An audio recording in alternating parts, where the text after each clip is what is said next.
जय हिंद। आज के इस वीडियो में हम डीएलएड सेकेंड सेमेस्टर का प्रथम प्रश्न पत्र वर्तमान भारतीय समाज तथा प्रारंभिक शिक्षा का प्रीवियस ईयर 2022 में जितने भी लघुत्तरीय प्रश्न आए हैं उन सभी प्रश्नों को कवर करने वाले हैं। आपको बता दें कि आपके इस पेपर में 70 से 80% जो प्रश्न हैं वो प्रीवियस ईयर से देखने को मिलते हैं, तो इसलिए आपके लिए प्रीवियस ईयर बहुत ही महत्वपूर्ण हो जाता है। तो चलिए प्रश्नों की ओर बढ़ते हैं। तो पहला प्रश्न है, शिक्षा में प्रकृतिवाद के योगदान का मूल्यांकन कीजिए। तो शिक्षा में प्रकृतिवाद क्या कहता है, सबसे पहले ये जानिए।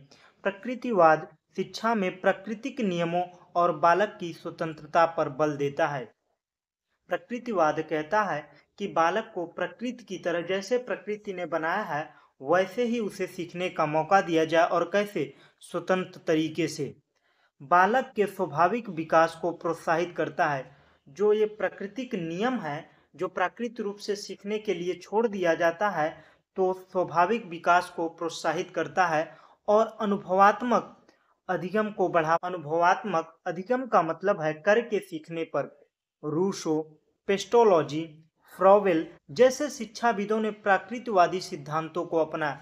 प्राकृतिकवादी सिद्धांत बालक को पूरी तरीके से प्रकृति पर निर्भर छोड़ दिया जाता है, और प्रकृति बस मैं उसकी देख रेख करता हूँ, प्रकृति अपने हिसाब से उसको ग्रोथ प्रदान करती है।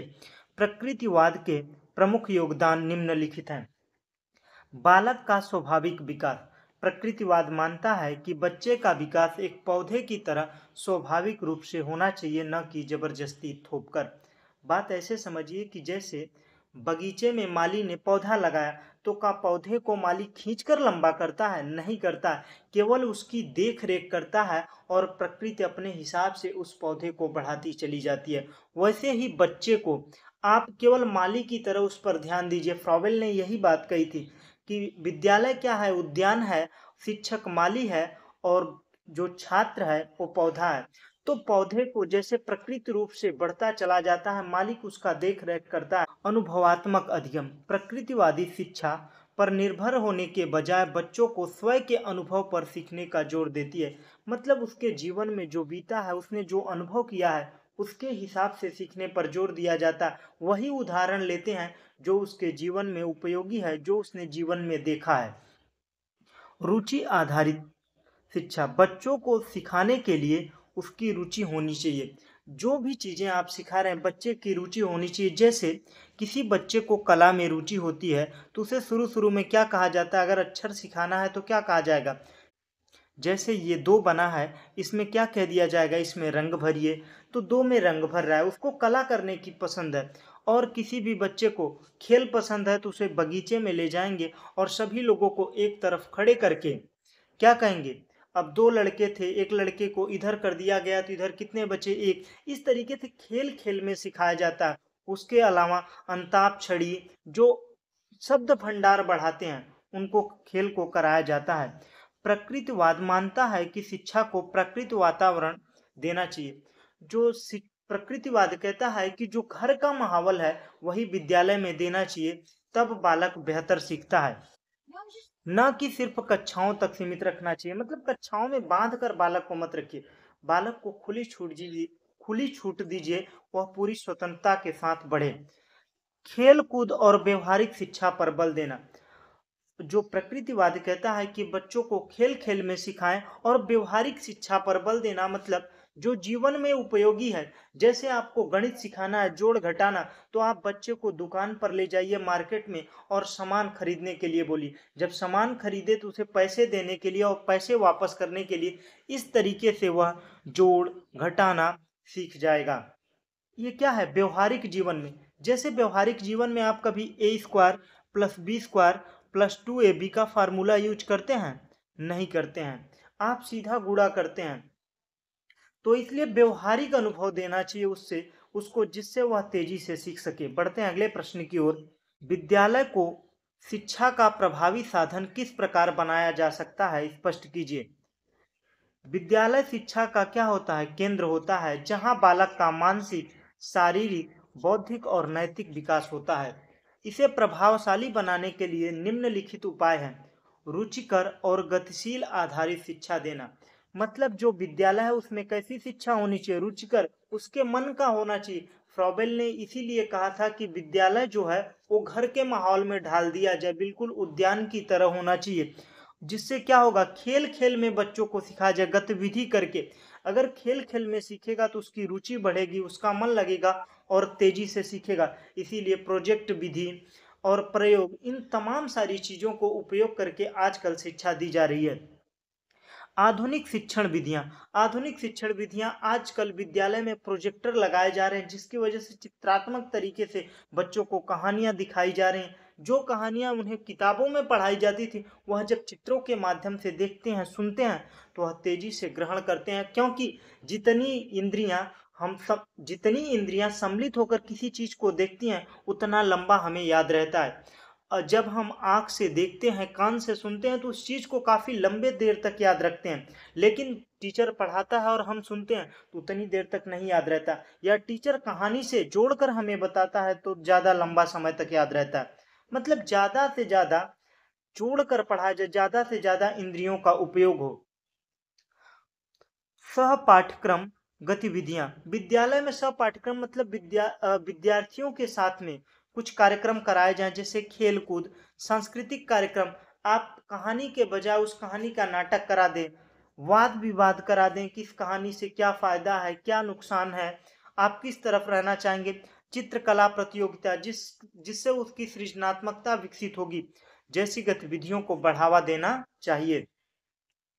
नवीन और जीवन उपयोगी, नैतिक और जीवन उपयोगी शिक्षा देनी चाहिए विद्यालय में, क्योंकि विद्यालय से जब बाहर निकलेगा तो उसे नैतिक चीजों की जरूरत होगी, सामाजिक चीजों की। तो इसलिए शिक्षा में नैतिक और जीवन उपयोगी शिक्षा देनी चाहिए। विद्यालय में चरित्र निर्माण, अनुशासन, जीवन कौशल सिखाने पर जोर देना चाहिए। व्यवसायिक और व्यवहारिक शिक्षा, विद्यालय में केवल सैद्धांतिक शिक्षा नहीं देनी चाहिए, व्यवहारिक व्यवसायिक शिक्षा देने पर बल दिया जाता है। किसमें? प्रगतिवादी में। और यही चीजें प्रयोगवादी में भी होता है। बढ़ते हैं अगले प्रश्न की ओर। जलवायु परिवर्तन से आप क्या समझते हैं? जलवायु परिवर्तन का अर्थ है पृथ्वी के जलवायु में होने वाले दीर्घकालिक परिवर्तन से है। जैसे कई सालों से देखा गया था कि बारिश के समय में बारिश होती थी, ठंडी के समय में ठंडी पड़ती थी। लगभग मार्च तक क्या होता था, ठंडी पड़ती रहती थी हल्की हल्की। लेकिन आज की यह स्थिति है कि ऐसा लगता है कि जून जुलाई अभी आ गई है, जून का महीना अभी आ गया है।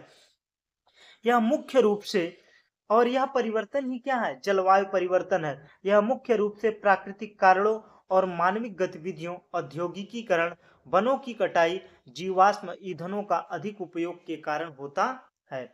ग्रीन हाउस गैसों का उत्सर्जन, ग्रीन हाउस क्या है? गैसों का एक आवरण है जो हमारे पृथ्वी के चारों ओर फैला है, जिसमें कार्बन डाइऑक्साइड, मीथेन गैस, जलवाष्प गैसों का आवरण गर्मी बढ़ाता है। ये क्या करती हैं कि सूर्य की रोशनी, उष्मा को आने देती हैं, लेकिन पृथ्वी से पुनः वापस नहीं जाने देती, जिससे पृथ्वी पर लगातार इसका टेम्परेचर बढ़ता जा रहा है, जिससे जलवायु परिवर्तन देखने को मिला है। वनों की कटाई, पेड़ पौधों कार्बन डाइऑक्साइड अवशोषित करते हैं। जो पेड़ पौधे हैं हमारे क्या करते हैं? कार्बन डाइऑक्साइड अवशोषित करते हैं और हमें ऑक्सीजन प्रोवाइड करते हैं। लेकिन वनों के काटने से यह संतुलन बिगड़ गया है। वायु प्रदूषण क्यों हो रहा है? वनों की कटाई इसमें मुख्य कारण है, और औद्योगिकीकरण, जिससे कंपनियों के द्वारा धुआं क्या छोड़ा जा रहा है? वायु में छोड़ा जा रहा है, जिससे वायु प्रदूषित हो रहा है। वायु में जो कॉम्बिनेशन है, नाइट्रोजन, ऑक्सीजन, कार्बन डाइऑक्साइड, जो संतुलित मात्रा में है, इनका बढ़ना ही घटना क्या है? वायु प्रदूषण है।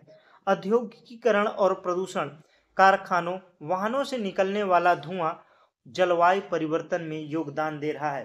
तो जलवायु परिवर्तन में क्या करना होगा? हमारा जो पर्यावरण संतुलन है उसे बनाए रखना होगा। बढ़ते हैं अगले प्रश्न की ओर। शिक्षा में जनसंचार की भूमिका के बारे में बताइए। जनसंचार क्या है? वह माध्यम जिसके जरिए अधिक लोगों तक अपनी सूचना को पहुंचाया जाए, वो क्या कहलाता है? जनसंचार कहलाता है। जनसंचार का अर्थ है ऐसी संचार प्रणाली जिसके माध्यम से बहुत बड़ी संख्या में लोगों तक सूचना, विचार, ज्ञान पहुंचाया जाता है। शिक्षा के क्षेत्र में जनसंचार की भूमिका बहुत महत्वपूर्ण है, क्योंकि यह शिक्षण को अधिक प्रभावी, रोचक, व्यापक बनाता है। जनसंचार का शिक्षा में योगदान। ज्ञान का प्रसार। जनसंचार के माध्यम से टेलीविजन, रेडियो, समाचार पत्र, इंटरनेट के द्वारा शिक्षा संबंधित जानकारियां बड़ी संख्या में लोगों तक पहुंच रही है। आज का जो माध्यम है टेलीविजन, टीवी पर जो सूचनाएं हैं काफी तेजी से काफी लोगों तक पहुंच रही हैं, जिससे ज्ञान का प्रसार हो रहा है। किससे? जनसंचार के माध्यम से। इसी प्रकार से शिक्षा भी लोगों तक पहुंच रही है। ऑनलाइन शिक्षा का विस्तार। डिजिटल युग ऑनलाइन शिक्षा छात्रों को सीखने की नई संभावना खोली है। जो ऑनलाइन शिक्षा है, कोरोना से पहले ऑनलाइन शिक्षा जो यूट्यूब वीडियो शिक्षा के लिए दिए जाते थे वो इतना अधिक नहीं थे, लेकिन जब कोरोना काल आया तो सभी शिक्षक किस पे शिफ्ट हुए? यूट्यूब पर शिफ्ट हुए, जिसकी वजह से ऑनलाइन शिक्षा का डिमांड काफ़ी बढ़ा और ऑनलाइन शिक्षा काफ़ी प्रभावी भी हुई। जो बालक कहीं दूर जाकर नहीं पढ़ पाते थे, अब ऑनलाइन शिक्षा के माध्यम से घर बैठे पढ़ रहे हैं। शिक्षकों का सहायक। डिजिटल संसाधन, शैक्षिक ऐप, ऑडियो वीडियो सामग्री, स्मार्ट क्लास शिक्षण अधिक प्रभावी बनाता है। जैसे मैंने यह टेक्स्ट को टाइप कर दिया है, जिससे बड़े आसानी से हम पढ़ा पा रहे हैं, लेकिन यही पुराने तरीके होते, ब्लैक बोर्ड पर लिखना होता तो उतना बेहतर तरीके से हम नहीं पढ़ा पाते। और शिक्षक जटिल विषयों को सरल तरीके से एनिमेशन, वीडियो और जो प्रयोग होते हैं वो भी एनिमेशन, वीडियो के जरिए हम दिखाकर सरल बना दे रहे हैं। दूरस्थ शिक्षा। दूर दराज के क्षेत्रों में रहने वाले स्कूल नहीं जा सकते हैं, तो वे रेडियो, टेलीविजन, ऑनलाइन कोर्स के माध्यम से भी शिक्षा प्राप्त कर सकते हैं। यह दूरस्थ शिक्षा कैसी शिक्षा है, कमेंट में बताइएगा। औपचारिक है या अनौपचारिक?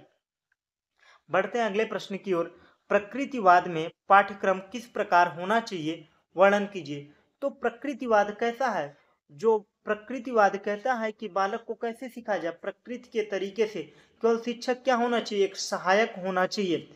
तो प्रकृतिवाद शिक्षा दर्शन महत्वपूर्ण सिद्धांत है जो मानता है कि शिक्षा का उद्देश्य बालक को प्राकृतिक विकास को बढ़ावा देना, मतलब नेचुरल तरीके से बालक को बढ़ने देना चाहिए, उसमें छेड़छाड़ नहीं करनी चाहिए।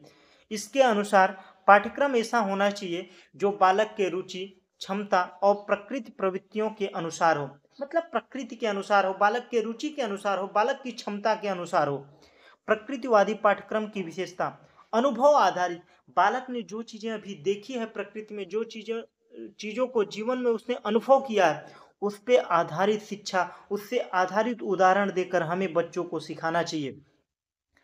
क्योंकि बच्चों में अब रटंत विद्या को बंद कर दिया गया, मतलब रटने का प्रयास नहीं किया जाएगा, रटने को फोर्स नहीं किया जाएगा, उन्हें समझ आधारित शिक्षा देनी होगी। प्राकृतिक परिवेश में शिक्षा। शिक्षा की कक्षा तक सीमित न रहकर प्रकृति के बीच सिखाने पर बल दिया जाए। मैंने कहा ना, मॉन्टेसरी, फ्रॉवेल, ये सब क्या कहते हैं? बालक को स्वतंत्र तरीके से प्रकृति रूप से सीखने पर बल दिया जाए। इसीलिए तो फ्रॉवेल ने कहा था कि विद्यालय को उद्यान समझा जाए, प्रकृति अनुभव देने की बात करते हैं। बालक की स्वतंत्रता पर जोर देना। बच्चों को उसकी रुचि के अनुसार विषय चुनने, सीखने की आज़ादी दी जाए। क्या होगा कि जब बालक क्या करते हैं कि किसी भी बालक को बोल दिया जाए चित्र बनाओ, तो किसी को बोल दिया जाए घर बनाओ, तो घर बनाने वाले के बालक पे काफ़ी स्ट्रेस होगा, वह बनाने का प्रयास करेगा लेकिन वो बना नहीं पाएगा। लेकिन वही चीज़ें अगर उसको बोल दिया जाए, उसको जो आता है, उसके मन में जो रुचि है उसको बना सकता है, तो बेहतर कर पाएगा और काफ़ी डेवलप कर पाएगा, उसका जो भय है वो समाप्त होगा। व्यवहारिक शिक्षा। केवल सैद्धांतिक ज्ञान नहीं बल्कि जीवन उपयोगी व्यवहारिक कौशल सिखाया जाए। व्यवहारिक जीवन उपयोगी मतलब जो समाज में चल रहा है, जो उसके जीवन में है, व्यवहारिक ज्ञान देने की बात करता है। कौन? प्रकृतिवाद करता है। बढ़ते हैं अगले प्रश्न की ओर। शिक्षा के प्रभावी कारक के रूप में समाज की विवेचना कीजिए। तो समाज हमारे जीवन का एक महत्वपूर्ण हिस्सा है। समाज ही हमें क्या सिखाता है? संस्कार, नैतिकता, जीने का तरीका सिखाता है। शिक्षा और समाज एक दूसरे से जुड़े हुए हैं। शिक्षा समाज का दर्पण है, इसीलिए कहा जाता है समाज के बिना शिक्षा अधूरी है, शिक्षा के बिना समाज का विकास नहीं हो सकता है। समाज शिक्षा को कैसे प्रभावित करता है? संस्कार और परंपरा सिखाता है। समाज जो है हमें कैसे रहना है, माता पिता के साथ गुरुओं का कैसे आदर करना है, कौन सिखाता है? समाज सिखाता है। सामाजिक व्यवहार सिखाता है। स्कूल में समूह में काम करता है, जैसे परिवार में सब लोग एक साथ मिलकर सीखते हैं, तो ये समाज सिखा रहा है। सभी का हेल्प करना है, मेल जोल, ये कौन सिखाता है? समाज सिखाता है, जिसको स्कूल में देखा जाता है। बढ़ते हैं अगले प्रश्न। नैतिकता और जिम्मेदारी सिखाता है, सही गलत में अंतर समझना, अपने कर्तव्यों को निभाना, यह कौन सिखाता है? समाज सिखाता है। जो छोटा है वो पानी लाएगा, जो बड़ा है वो पानी, मतलब उनके बातों का आदर करना, यह नियम कौन सिखाता है? समाज सिखाता है। रोजगार और कौशल, स्कूल कॉलेज के पढ़ाई के बाद नौकरी के लिए तैयार किया जाता है, कौन करता है? समाज करता है। समाज में बदलाव लाता है, जैसे शिक्षा, दहेज प्रथा, जातिवाद, बुरी परंपराओं को कम करता है। शिक्षा समाज का दर्पण है, समाज में जो कमियां हैं, जो अच्छाइयां हैं, उसको कौन दिखाता है? वास्तविक चीजों को कौन दिखाता है? शिक्षा दिखाता है। इसीलिए शिक्षा को समाज का दर्पण कहते हैं। बढ़ते हैं अगले प्रश्न की ओर। जल संरक्षण क्यों आवश्यक है, बताइए। जल की सुरक्षा क्यों आवश्यक है? जल सीमित मात्रा में है और जल हमारे जीवन के लिए बहुत ही उपयोगी है, आने वाली पीढ़ी के लिए उपयोगी है। अगर हम ही अपने ऊपर सारा जल खर्च कर लेंगे, जल का दुरुपयोग करेंगे, तो आगे आने वाली पीढ़ियों के लिए जल पर्याप्त मात्रा में नहीं होगा, जिससे जीवन संभव नहीं हो पाएगा, जीवन संकट में हो जाएगा। जल जीवन का आधार है, प्रत्येक जीवधारियों के लिए जल अनिवार्य है। जल संकट की समस्या, पृथ्वी पर पीने योग्य जल की मात्रा क्या है? सीमित है। कृषि और उद्योग के लिए आवश्यक, खेती उद्योग के लिए जल की महत्वपूर्ण भूमिका है। बिना जल के किसी भी पेड़ को उगाया जा सकता है? नहीं उगाया जा सकता, इसलिए जल जरूरी है। पारिस्थितिक संतुलन बनाए रखना, जल स्रोतों संरक्षण से पर्यावरण संतुलित रहता है। पर्यावरण संतुलन ही हमारे जीवन का आधार है। जब तक पर्यावरण संतुलित है, तब तक हमारा जीवन बेहतर है। अगर पर्यावरण प्रदूषित हो रहा है, पर्यावरण में कुछ दिक्कतें आ रही हैं, तो समझ लीजिए हमारे जीवन पर दिक्कतें आ रही हैं। भविष्य की पीढ़ियों के लिए आवश्यक, जल का संरक्षण भावी पीढ़ियों के लिए जल उपलब्ध सुनिश्चित करता है। जितना जल हम बचाएंगे, तो आगे आने वाली पीढ़ियों के लिए जल प्राप्त हो पाएगा। बढ़ते हैं अगले प्रश्न की ओर। मोंटेसरी पद्धति सिद्धांतों की विवेचना कीजिए। मारिया मोंटेसरी ने मोंटेसरी विधि दी थी। इन्होंने शिक्षण सिद्धांतों को 3 भागों में बांटा था, एक कर्मेंद्री, एक ज्ञानेंद्री और एक भाषा गणित। इन 3 आधारों पर सीखने पर किसने बल दिया था? मारिया मोंटेसरी ने।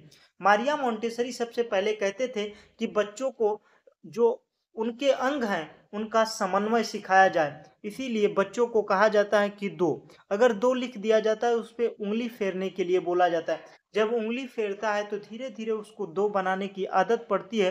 तो क्या कर रहा है? कर्मेंद्री का करके सीख रहा है। करके सीखने पर बल कौन देता है? Maria Montessori. उसके बाद ज्ञानेंद्रियों पर बल दिया जाता है। शुरू शुरू में क्या करते हैं? पहले अंगुली फेरने का करके सीखने पर। दूसरे में क्या करते हैं? जब हम किसी को पढ़ाते हैं, तो ए फॉर एप्पल। तो जितनी इंद्रियां हैं, सभी का उपयोग, जितनी इंद्रियों का आप उपयोग करके सीखेंगे, उतनी लंबे समय तक आप उसको याद रख पाएंगे और बेहतर सीख पाएंगे। जैसे ए फॉर एप्पल, एप्पल को मैंने दिखाया और एप्पल मैंने ए बोला, तो क्या हुआ? दोनों इंक्लूड होकर हमारे दिमाग में सेट हो गए कि ए फॉर एप्पल। इसीलिए चित्रात्मक तरीके से पढ़ाया जाता था। क से कबूतर, ये सब पढ़ाया जाता था। किस लिए? चित्रात्मक तरीके से, जिससे लंबे समय तक याद रख सके बालक, सभी ज्ञानेंद्रियों का प्रयोग कर सके। उसके बाद भाषा और गणित सिखाने के लिए खेल विधि का उपयोग किया जाता है। जैसे शब्दावली बढ़ाने के लिए अंताक्षरी, गणित पढ़ाने के लिए व्यवहारिक ज्ञान दिए जाते हैं। स्वतंत्रता, बालक को अपनी रुचि के अनुसार सीखने की स्वतंत्रता कौन देता है? मारिया मोंटेसरी देता है। इंद्रिय बोधक, बालक को इंद्रियों के विकास पर ध्यान दिया जाए। व्यक्तिगत गति, प्रत्येक बालक में व्यक्तिगत भिन्नता होती है। प्रत्येक बालक की सीखने की गति अलग अलग होती है, इसलिए प्रत्येक बालक को अपनी गति के अनुसार सीखने दिया जाए। इसीलिए मारिया मोंटेसरी को क्या कहा जाता है? प्रकृतिवादी।